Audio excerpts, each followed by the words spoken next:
South Carolina, a tough team, man, with really talented guys, and Lamont's an unbelievable coach, and they've had some adversity, but they're still fighting, and they're gonna find their way in some wins as we go down the second half of this season. So congratulations to them, and I'm really proud of our guys. I felt like they responded in a brilliant way to some of the things that we're trying to do. I was really proud of our guys, and so I'll take questions. Mark, just the defensive performance in general, what do you think of that? And then also having Lamont back and how he kind of ties into all of that. Yep. I thought our guys were really focused for the most part. We had some lapses. We can get much better, but they bought into being a little bit more disruptive, a little bit more aggressive at the point of attack.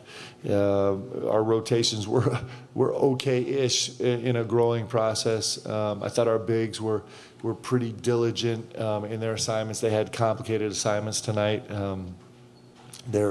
Their job description was pretty lengthy tonight, and I thought they were terrific. It certainly helps having Lamont back. But the defensive star of the game, no doubt, like no question asked, is I mean, this Kobe Bryant was unbelievable tonight. He was incredible on the defensive end, and his gaps were incredible. His digs were incredible. We were bringing a third defender to ball screens to cover the short roll. He was unbelievable at that. His ball pressure was great. It was smart. It wasn't belligerent, just kind of like, well, fine, I'm going to, just pick up 94 feet. It was really smart and intelligent. I can't be more proud of him. We had a chance to talk a couple of days ago just about the challenge that's ahead of us. And he's had his best 2 days of practice. The last 2 days on the defensive end, and I thought it carried into the game, and I thought he was brilliant. And when you do that, you end up playing great. I mean, he's 6 assists, 0 turnovers. By the end of the game, he's throwing no-look passes, right? And he was really forceful downhill.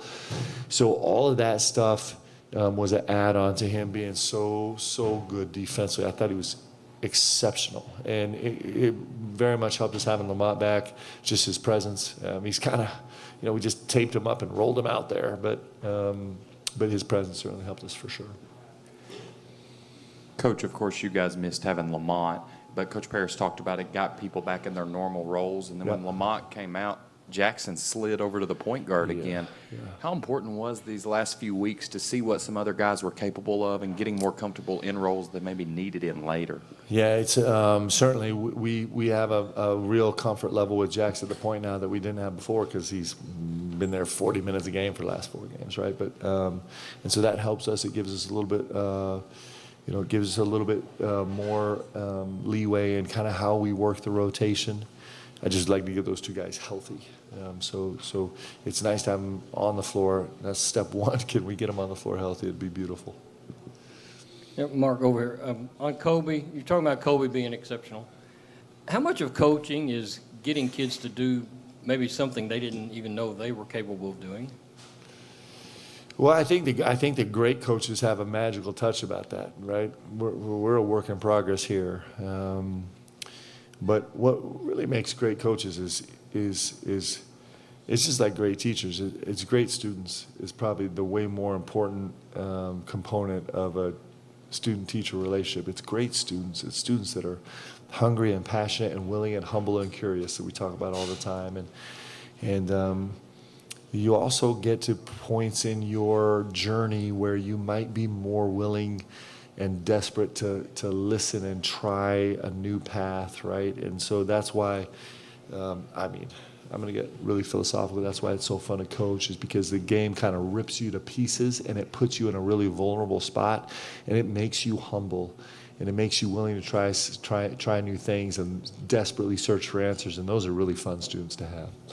Coach, I know we've been kind of missing out a little bit on the starting lineup over the past couple weeks, but just talk about the bench coming off, man. I mean, what's that been like, having that energy with Brandon and Trent? I mean, especially Trent. He's been taking over the past couple games, and I'm sure you've kind of recognized that. So can you kind of talk about that and what that kind of carries with your team? Yeah, I thought Trent was really solid tonight. I thought he was really, really solid. He brings, his energy never wavers, and that's a real gift as a coach trying to piece together a game to know that you know exactly what you're going to get when you put Trent on the floor.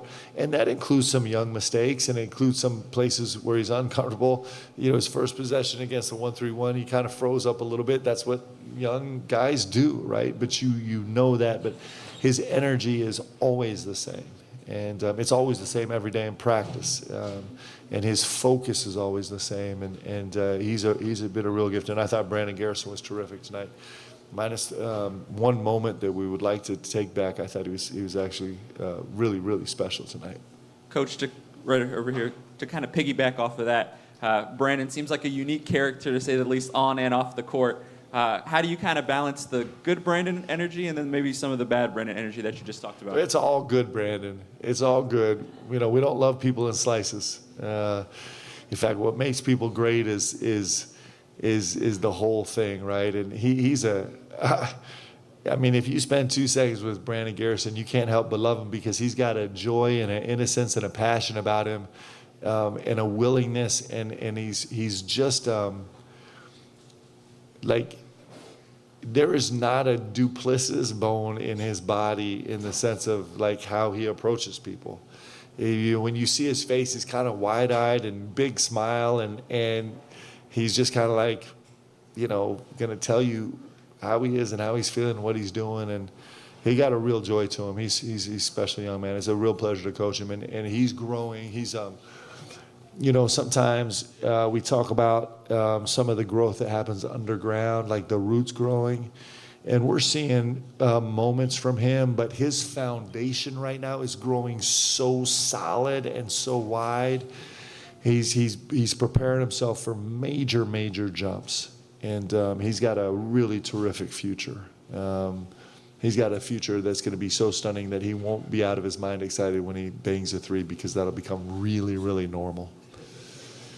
Mark, to ask you kind of more of an on-court question related to Brandon, he goes perfect on 2-pointers tonight, had 2 blocks, and just seems to be playing really efficiently on the offensive end. Can you speak to his growth, maybe just being more comfortable playing at the college level, and also just any particular sets or schemes that you guys feel like have kind of unlocked what he can do for you guys on the offensive end? Yeah, we got to play probably more minutes tonight than we've played all season with Brandon and Amari on the floor together, which is, I don't know, 6 minutes, maybe 7 minutes, but they were actually really effective, and BG was really effective and explosive with his duck game.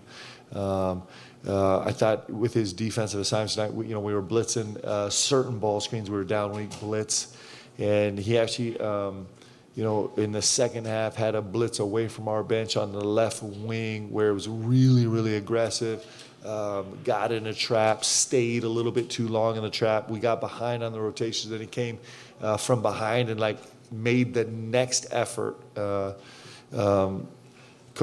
Mikael McLean is just in his own beautiful way stressing our guys on multiple efforts through the rebound, and he made a multiple effort play and came from behind and blocked a shot that was really important for us, an important moment of the game. But he's starting to understand how to string together efforts in the same play, and that's pretty exciting for us. He's been elite. I don't actually know what his numbers were tonight. I mean, he's a 1-0 tonight, but he's got a real flavor for passing out of all of our actions, and he's pretty disciplined about it. For him to be a 0 turnover guy, as much as he handled the ball, is really special. He was much better with his rolls tonight. Sometimes he starts floating around, but he rolled hard tonight, and guys found him. He was terrific.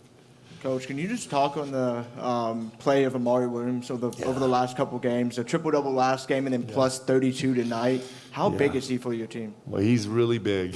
He's really big. We, at one point with, 4 minutes left, my staff is yelling at me, we got to get Lamont out. We got to get Jackson out. And so that leaves us with 0 point guards on the floor now. So it was like, nope, we got Amari. Just put the ball in his hands and let him kind of run it. And he's, man, we've asked so much out of him, and he just keeps delivering. I thought he was really terrific tonight. He's still an even 1-to-1 assist to turnover ratio tonight, right? And he comes off a 10-3 game, and he didn't shoot it as well as he did the other night, but he still was really, really effective and impactful. I thought the best thing he did tonight was he rolled hard and he actually caught balls. He was really aggressive going to catch balls. and that's important. Hey, Mark, right over here. Sorry. I know, like, for people who don't maybe dive deep into the numbers, they just look at South Carolina's record, especially in the SEC, and they're like, well, this is a game that you should have won. But I know you talked so much about being grateful and not taking things for granted.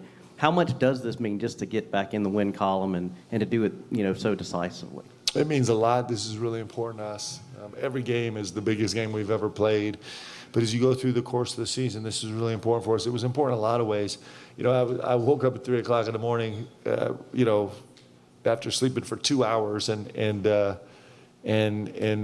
go back to sleep because I really genuinely didn't know if I was going to walk into the gym and have no Lamont and no Jackson and no Kerr, right? That